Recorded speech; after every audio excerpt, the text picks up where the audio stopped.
Assalamualaikum warahmatullahi wabarakatuh. Alhamdulillahilladzi anzala ala abdihil kitab wa lam yaj'al lahu 'iwaja. Allahumma salli ala Muhammad wa ala alihi wa ashabihi ajma'in. A'udzu billahi minasy syaithanir rajim. Bismillahirrahmanirrahim. Wa aqimus salata wa atuz zakah wa ati'ur rasula la'allakum turhamun. Dirikanlah salat dan bayarkanlah zakat serta ikutilah Rasul. Mudah-mudahan kamu dirahmati. Al-Quran Surat An-Nur, surat ke-24 ayat 56. Kaum muslimin dan muslimat rahimakumullah.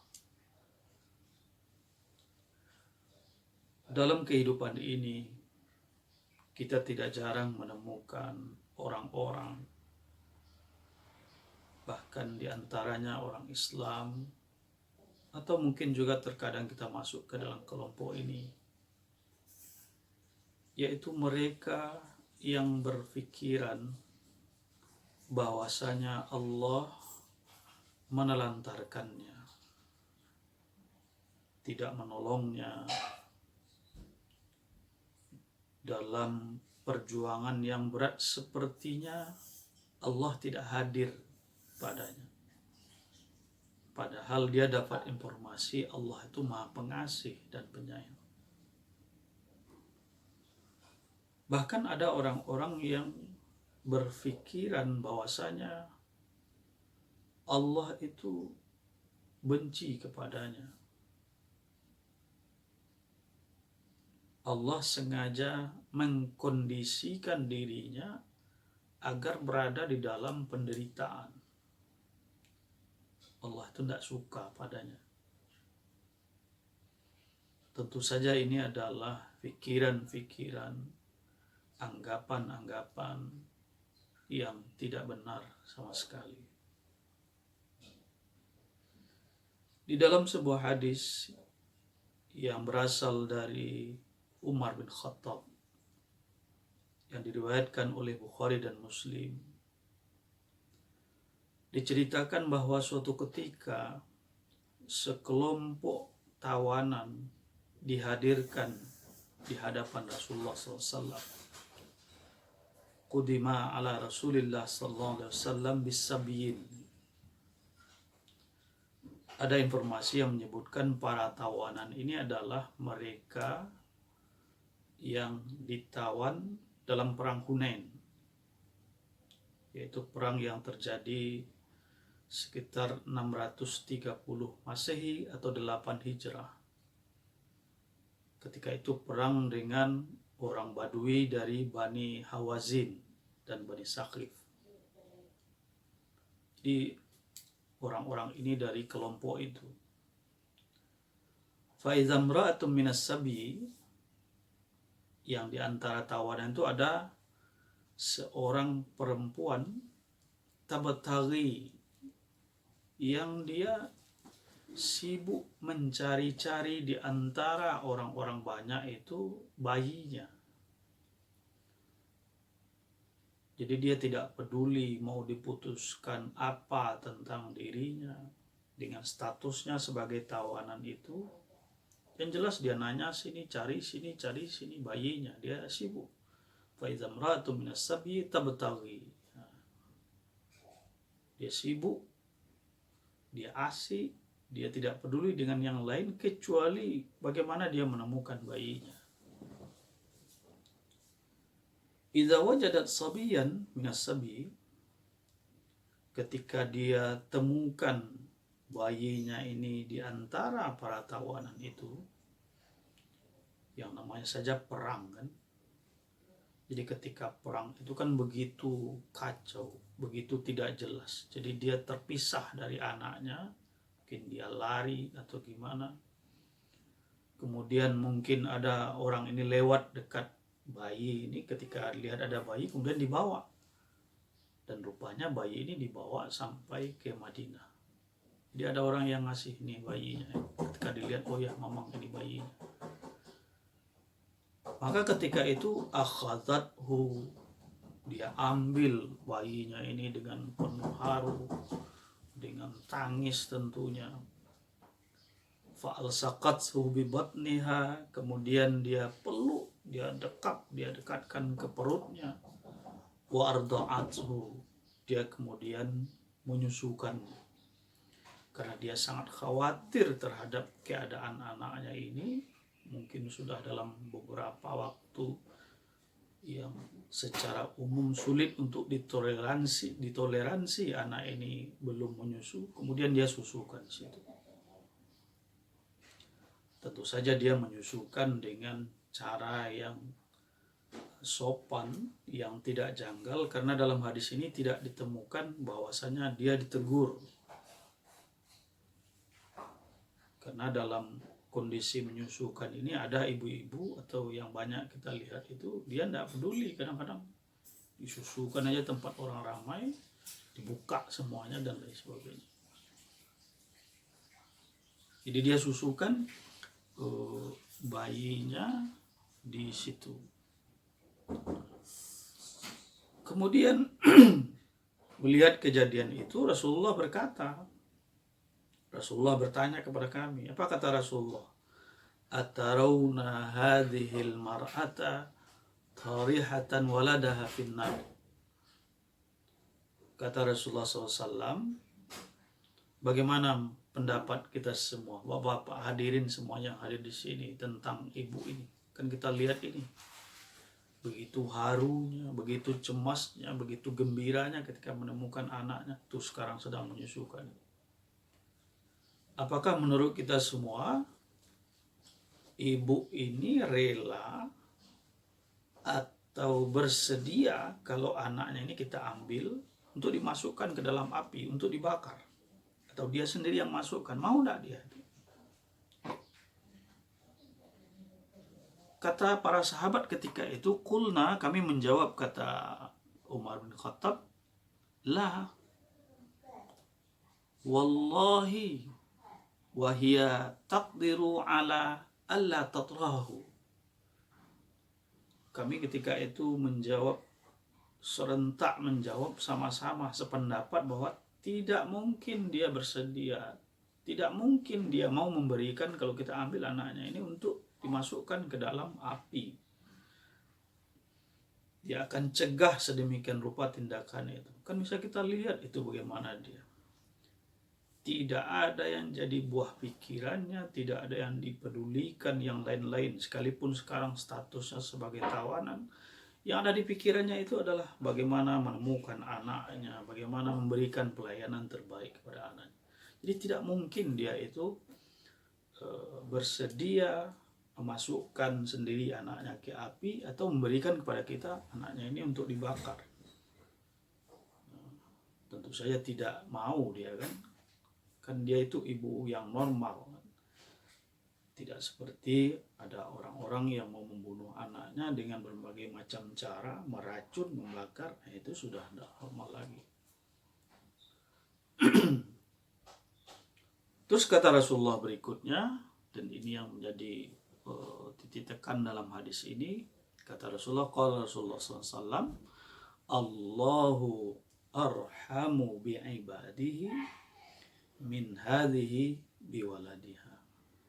Kata Rasulullah, Allah jauh lebih sayang kepada hamba-hambanya, kepada kita manusia ini, kepada makhluk lain, hamba-hamba Allah, jauh lebih sayang kepada hamba-hambanya Allah itu, min hadhihi biwaladiha, dibandingkan dengan ibu ini yang kita lihat sekarang ini, yang begitu besar rasa sayangnya pada anaknya.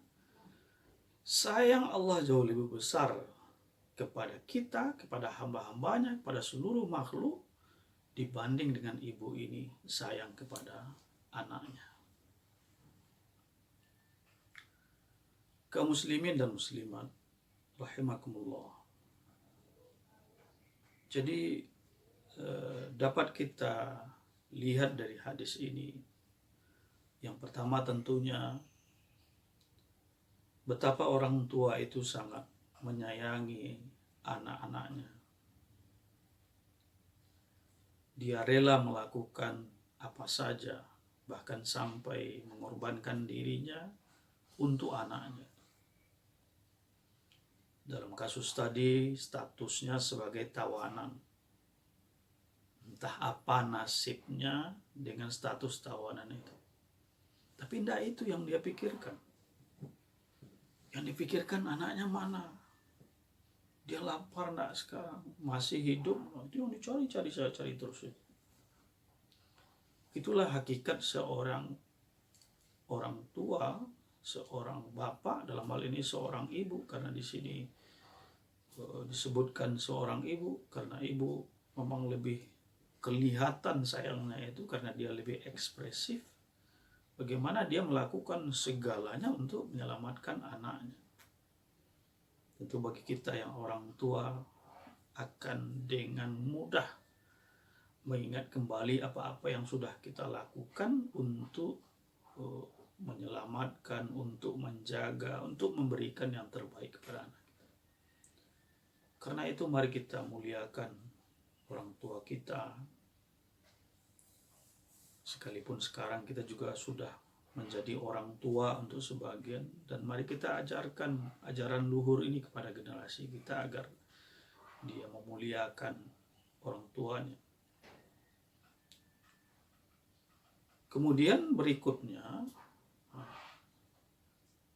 di ujung hadis ini penekanan Rasulullah SAW bahwa sayang ibu kepada anaknya yang kamu lihat itu, yang diketahui itulah kasih sayang antar manusia yang paling kuat, yang paling ekspresif, yang paling tulus, yang terkadang sekalipun ada penolakan, ada tindakan yang tidak nyaman dari anaknya, tetap saja dia menyayangi. Besar sekali sayang orang tua kepada anak, sayang ibu kepada anaknya.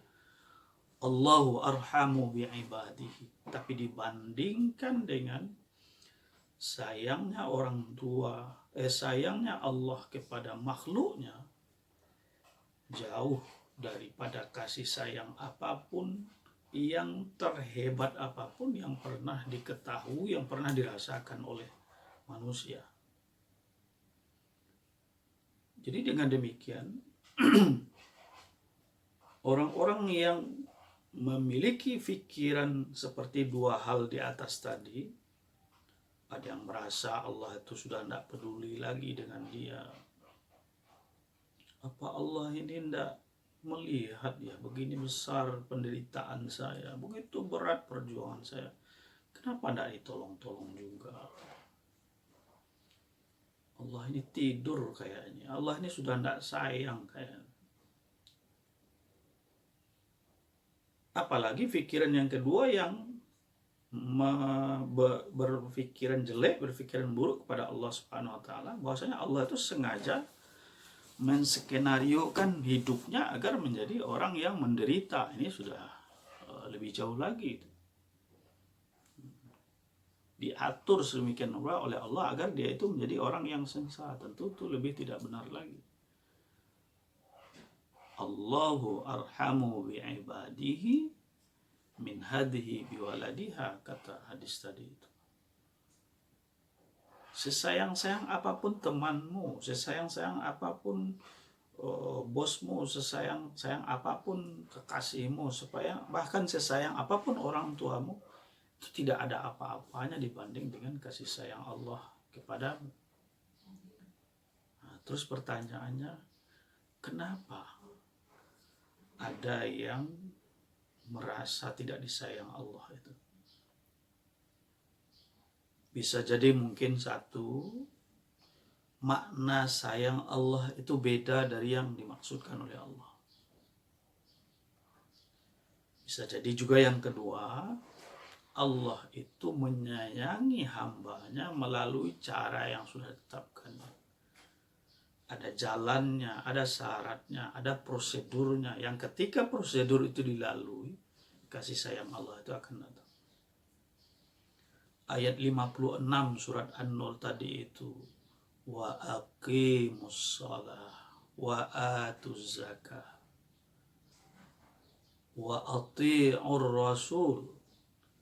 Dirikan sholat dengan benar, lakukan dengan benar, dengan sungguh-sungguh, seperti bagaimana yang diajarkan, dicontohkan oleh Rasulullah SAW. Tunaikan zakat, lakukan sebaik-baiknya itu, jangan kamu tipu-tipu di situ.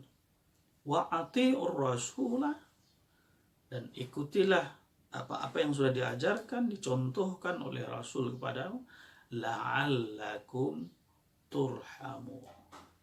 Itu merupakan di antara prosedur atau prosedur utama untuk mendapatkan sayang Allah itu. Jadi di sini dapat kita simpulkan bahwasanya kita sama sekali tidak boleh meragukan, apalagi menghilangkan dugaan bahwasanya Allah itu tidak menyayangi kita. Bahkan Allah tegaskan dia itu sangat sayang kepada kita, yang tidak mungkin berusaha mencampakkan kita ke dalam kesengsaraan.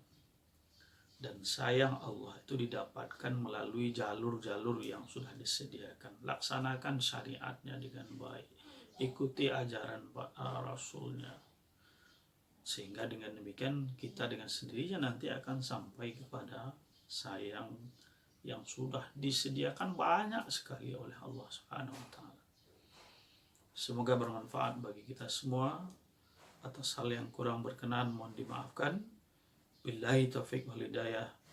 Wassalamualaikum warahmatullahi wabarakatuh.